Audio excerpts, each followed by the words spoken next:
Greetings and a very warm welcome to Kashmir University's weekly video magazine Quest. I'm your host Muhammad Fahimul Islam.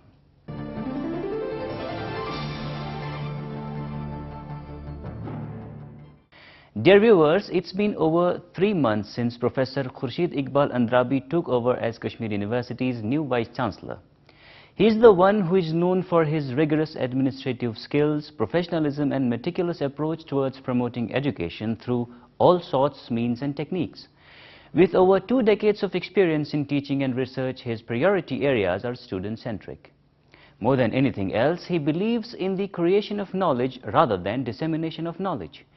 He also has the distinction of having worked side by side with some Nobel laureates in the US during his postdoctoral research program. On a growing demand from students and general public, Quest team led by Director EMMRC Dr. Shahid Rasool recorded a detailed interview with Vice Chancellor Professor Khurshid Iqbal Andrabi. In this episode, we bring to you some excerpts from the exclusive interview. The detailed interview is available on EMMRC website. As we know, it's always important for a Vice Chancellor to prioritize his work. We asked Professor Andrabi about his priorities in order to take the university forward. And this is what he had to say. Alhamdulillah, I think I am privileged to be chosen as one who perhaps would have some contribution to make for the society. I want this institution to grow as big as it gets. However, my priority areas are student-centric without a question. That obviously includes granting them or extending good quality education and education of international standards, and having faculty that we can boast of, and having faculty that we can be proud of, and having the infrastructure as good as it gets. We also asked him if there are any priority areas listed that need immediate attention. This is how the Vice Chancellor responded. We first have to institutionalize things that we have gathered over the years. And I really want it to be an educational institution rather than an office in the first instance. Over the last 60 years, I don't think anybody has worked toward making this institution run during winter times, run from 8 o'clock in the morning to 8 o'clock in the evening, have an ambience reminiscent of an educational institution that runs 24/7. Not necessarily teaching and doing research, but also doing other extracurricular activities like sports, etc., etc. So my priority would be to really focus on making this institution really bubbling with activity of all sorts, be it academics, be it research, be it sports, be it cultural, and so that hostel boarders also sort of feel at home during nights as well as they do while they are getting themselves educated. It's important to mention that Professor Andrabi was the first Dean Research of the university, and during his tenure as Dean Research, he on many occasions expressed his concern about the quality of research going on in the university. We asked the Vice Chancellor how he plans to uplift the research standards in the university. Research is the priority of any higher education institution. It's not only dissemination of knowledge, it's actually creation of knowledge. And several decades before, I think we did not really emphasize on creation of knowledge, but the buzzword over the last couple of decades is creation of knowledge, and institutions like a university cannot live without creation of knowledge. And so it becomes imperative that research has to be the top priority. We have not necessarily focused as much as we should have on creating an ambience, creating an atmosphere that promotes quality research, but accepting, of course, certain sparks of excellence in the university, but really we want to propagate it so that it becomes more or less universal. He also shared his experience of working in association with some Nobel laureates during his postdoctoral research in the United States, and also informed us about the academic and research atmosphere he worked in the United States. I was lucky to get an opportunity to collaborate with one of the finest individuals I have known, that is Professor Edwin G. Krebs, who we happen to collaborate with on certain aspects of my postdoctoral research. However, my supervisor was no less than a Nobel laureate. His name was Professor Joseph Avrook.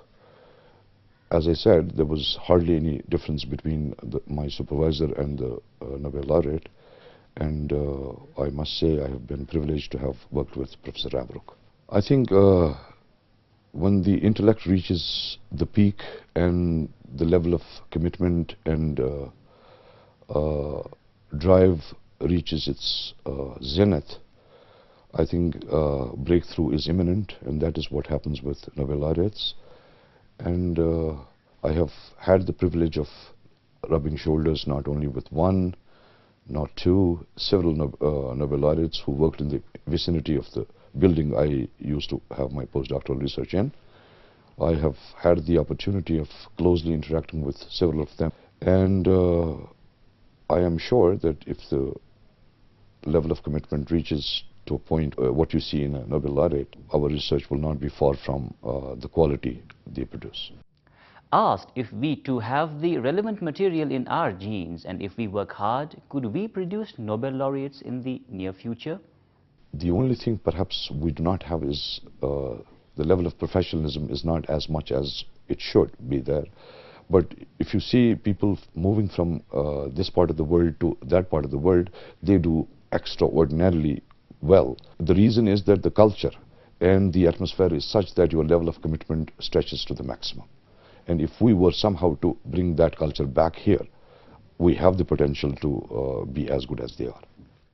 After working in foreign institutions, some people find it incomprehensible to work in their native places. We asked Professor Andrabi, who is also the founder of the university's Department of Biotechnology, about his experience after his return to the valley and what things did he try to replicate from institutions he spent time in, and what difficulties did he face while setting up the department here. If you learn something in the West and do not walk home, having that experience executed at your homeland, then you have not actually contributed. We basically did a small experiment in establishing Department of Biotechnology, and we did it exactly in the same pattern, both in terms of creating infrastructure and both in terms of creating ambience and atmosphere. Exactly that happens out there. And I think we have, alhamdulillah, succeeded considerably. And if this were to percolate to all the departments within the university, I think we would have done a real service to the community. What it has done is that it has inspired many people who worked in West to come over. And now you see Department of Biotechnology filled with people who come from West and are in the faculty, and they are contributing exactly the same way. And not only has it stopped there, it has also created an inspiration in people to apply for different re-entry fellowships. And alhamdulillah, we see about 10-15 people with Ramalinga Swami Fellowship, with Ramanujan Fellowship, with Inspire Faculty Fellowship, and coming and knocking our doors to come and start working in this university. I had to struggle to begin with, but it never mattered. I fought it out and fought with administrators to get whatever I wanted. But alhamdulillah, everybody was helpful, and I somehow sorted things out, and now we have a facility which is as good as it gets. We asked Professor Khurshid Iqbal if there were any rules and statutes that necessarily need a relook. We are caught up in certain rules which have become redundant, but we are on way to have them modified in accordance with what the general global requirements are.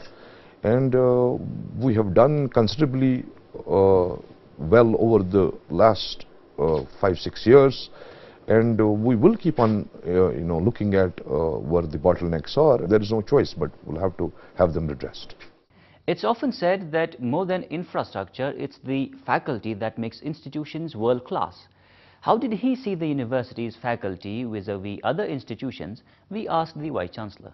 Faculty is paramount, and I will be the last person to compromise on the quality of faculty, especially at the entry level, regardless of the pressure or regardless of whatever comes in between. If you were to employ an individual for 40 years and it turns out that he becomes an obligation for the institution He is not only an obligation for us, he is an obligation to the society, because you would not expect him to deliver the kind of education you intend to if he was not of the quality that a university deserves.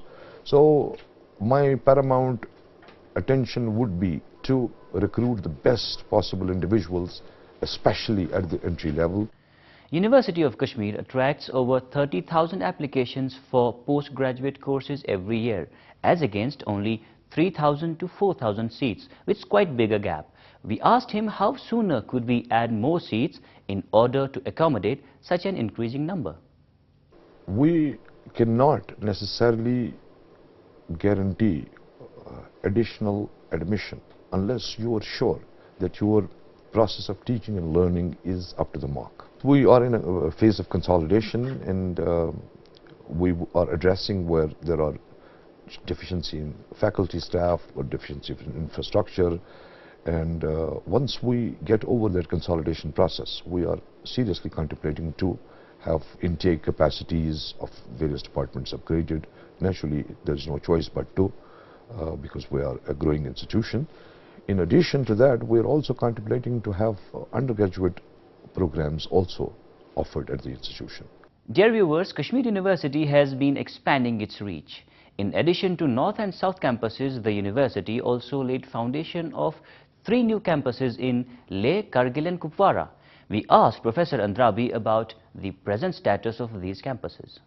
We are in the process of creating infrastructure for these 3 campuses, that is Leh and Kargil, where we are reasonably comfortable in terms of having books in place, having hostel facilities in place, having laboratory equipment in place.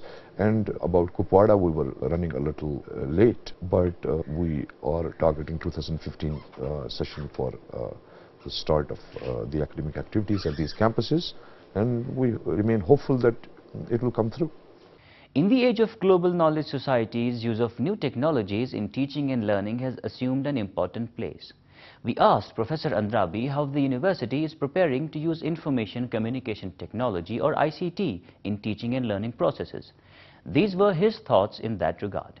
For universities, it's almost mandatory to get hooked up with National Knowledge Network.